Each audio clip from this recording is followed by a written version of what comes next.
Welcome to the TFO podcast, where guests get to give their thoughts, feelings, and opinions on a variety of subjects. This podcast is hosted by your very own Stacey Cook, and, as always, sponsored by Fool's Guide Life Coaching. Follow me on all social media platforms. So give it up for our guest today. Yeah. I asked Chris because as a DJ, people probably don't have any idea what you've done since you did that. So after Tuff, we had the TerrorX, which is fire. I'm gonna definitely put some links to that. TerrorX. We did that for a couple of years. I think we signed a little 2-year deal on that, 1 or 2 year deal, just like with Tuff Team. And from there was clubs, raves, but at the same time I was doing hip hop. I was doing underground raves too. So I was playing techno, house, not just hip hop. So I kind of had my DJ experiences it's kind of all over the place. I didn't belong urban. I didn't belong with the EDM kids. I was kind of my own dude by myself. I didn't belong anywhere. I was kind of open format, really. But that took me a lot of places. I did clubs for, did all the clubs in Rock Island, Davenport, and all that. Traveled all over the world, really. I was about to say, why don't you go tell them, did your underground type DJ. I did a lot. Went to Cancun, went to Punta Cana, went to Europe, went to Russia. I went all over the place DJing, over the last, 20 years, 20, 30 years or whatnot, since the early 90s. And did radio and stuff. In that basement. You had to get off of that and start actually honing my skills in DJing and doing the right thing and stuff like that. And have you ever been anywhere where you just was like overwhelmed by how good somebody else was? I went to Cincinnati, moved there a few years ago, went there and they have a DJ culture in that city, big time. And every club, they had DJs with turntables. Guys unassumingly don't look like DJs in there. Hippie looking, killing it. And I was like, whew. And my buddy, I moved there, my buddy was already living there. He invited me to come in a room with him. And I got down there and he said, oh, you thought you was going to tear everybody up when you got down there, didn't you? Look at you now. I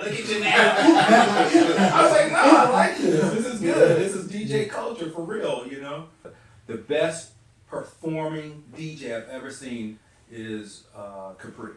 Hands down. I was about to ask you about Bad Boy Bill. Bad Boy Bill was my dude too. I just seen him on Halloween. Yep. We went up there and checked him out, and he was still doing the same stuff. He was just mesmerizing, just snuck up there and checked him out on Halloween, and he was killing it, just murdering it, just doing what, And that's funny that you bring up Bad Boy Bill because when we went and performed in Chicago, Eric's North and Club and all that stuff, I used to take my little tape recorder, my jam box, and record on the cassette.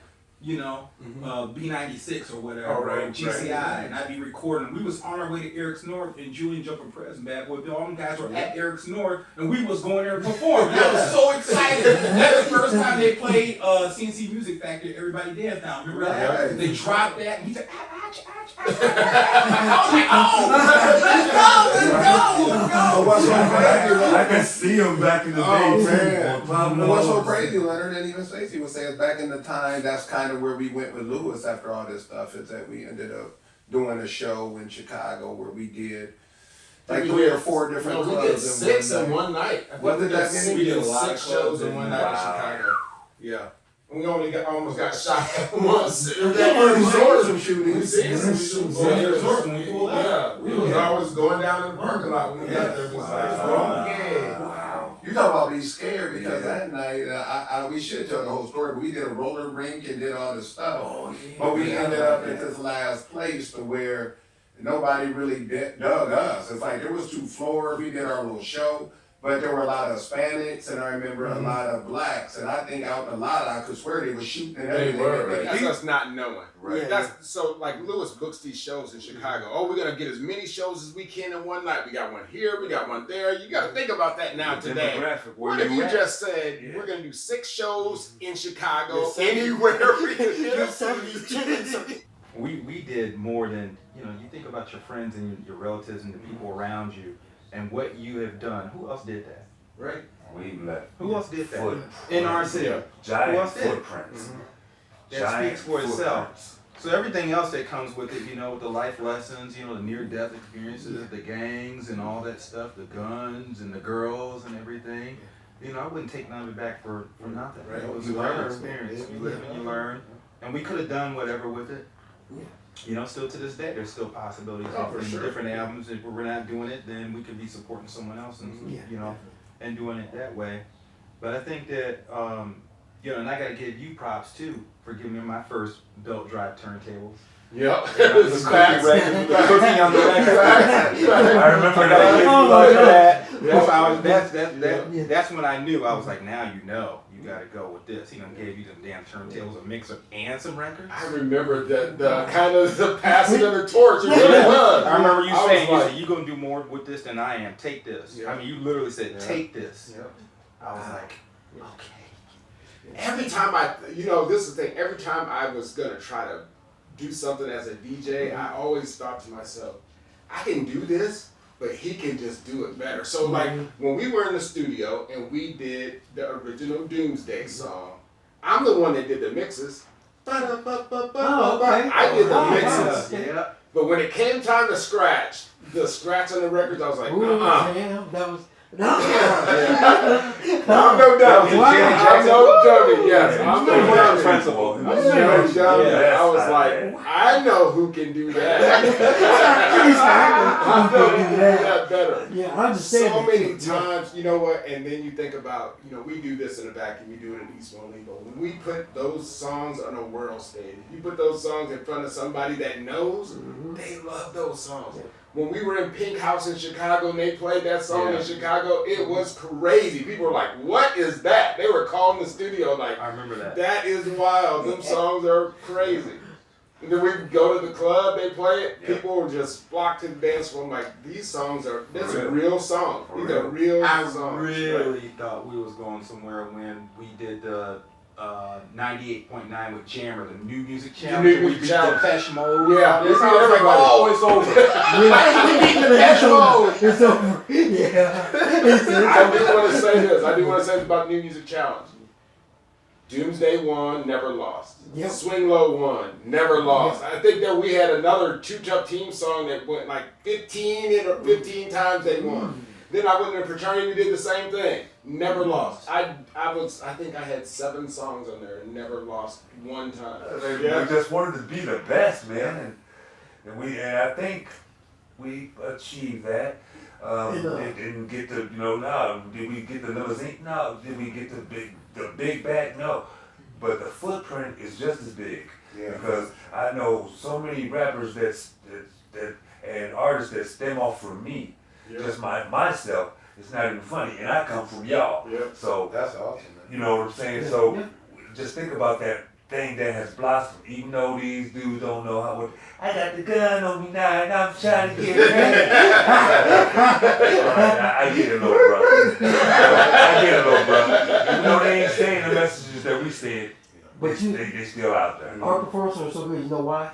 Lewis always put us in the right place. That's what I was about to say. You got to give it Yes. A place in our rehearsal. We had- was, man. That's the thing that a lot of these young kids don't have. We never needed anything. No. We did, and I'll bring that back to you guys. Y'all found the person that was able to provide everything. If we needed new equipment, we got it. If we needed costumes, we got it. If we needed rehearsals, we got it. If we needed coaches, we got it. And he learned it because when we did that Too Got Short everything. show, and I'll say about that, I remember Too Short having a DAC machine, and our music sounded really like the 4-track. And the next show, when we did that, he had a DAC. He went and he learned and said, we're going to need a better sound. So good for him. I just needed him to speak with Stacey. I said, once he talks to Stacey, he gonna know exactly what we need to do. And that's kind of good because you do learn in the time. You don't know it all. So when you see others, and I mean, Too Short, I hate to say it, our stuff sounded like a 4-track and his sounded like cuss words. We was just happy that we had some effects. When we got an effects box, we was like, we was echo. The whole time. That's all we cared about. Running through the halls. You feel what you're saying. That's funny. Because I remember a lot of people was like, man, who's that? Is that your bodyguard or something, man? I said, no. I said, but he probably is. You know what I mean? I didn't always say no. I said, he probably is, you know. I said, but no, that's our DJ. I said, you hear that music? That's what you hear, you know. Yeah. But they was always like, yeah, dang, y'all got bodyguard too. And you know, Chris would be like this. And they always had his shades on. They had his shades on. And they was like, damn, he's serious as hell. They look very serious. But I was standing He was standing there real. Yeah. I mean, I know we didn't get through all of the stories, but I learned a bunch of stuff that I did not know. So did I. I was just sitting here listening. Crazy. I can't believe I'm all sure the there's way pieces. more. I'm sure there's way I more. had no idea. Last thing I want to ask before I let you guys go: who is the biggest star you ever met? Prince.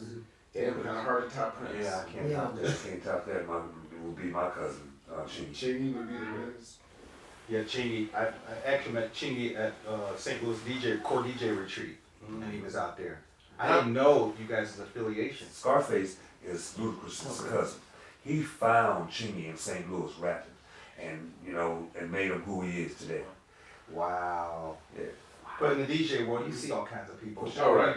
You see them all the time, David, especially the DJ retreats, because they come and they bring their artists and stuff like that. So you get to see all of them before they break out. David Manners and all this.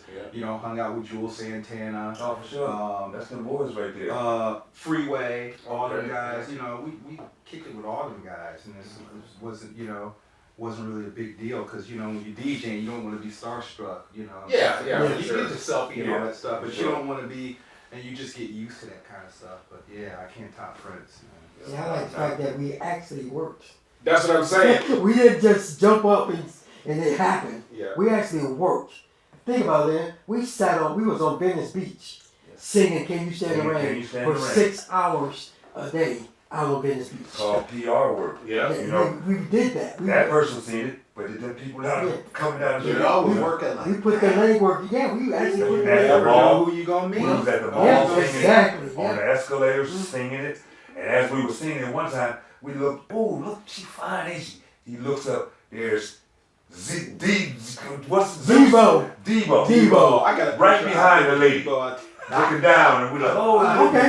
Now, one last story I can tell you. the real Debo. Yeah. One last story I'll tell you. That's it. We got invited to Magic Johnson's birthday party. Sure did. We were on the list, and everybody was in there. Spike Lee, Charles Barkley, Michael Jordan, everybody was trying to Y'all gotta hear this. They could not get in. They were mad because they didn't have their name on the list. We were on the list. We were like at the top of the list. We walked up and was like, yeah, we at the point. They was like, Magic came outside. Yep, damn. And we went in. Charles Barkley was looking at us like, They let us in. oh, fucking Hold on. They let us in. But Martin, which is our manager, we was too young. So they told us we had to go back out. They was going to let just our managers in. And Martin arguing with the man, you need to keep my boys, man. You got to let my boys in. So we don't get to get in. We go down and we doing our PO. Can you stand the rain? Down on the little thing. Michael Jordan walking on by. Everybody walking on by. Here comes the champion of the world, Mike Tyson. We starstruck now, all of us. We look up, champ. He looks over the rail. Strike me down if I'm lying. Leave me the f alone. Leave me the f alone. You got something to say? Go talk to fucking Arsenio. Leave me the f alone. Like I We in shock. We little kids. We looking at each other. My eyes open. I said, I hope he get his ass. You think they say a drop? That's a drop. That's funny. This has been really cool, man. Just the vibe is just, you don't get it like this. See how that turned out.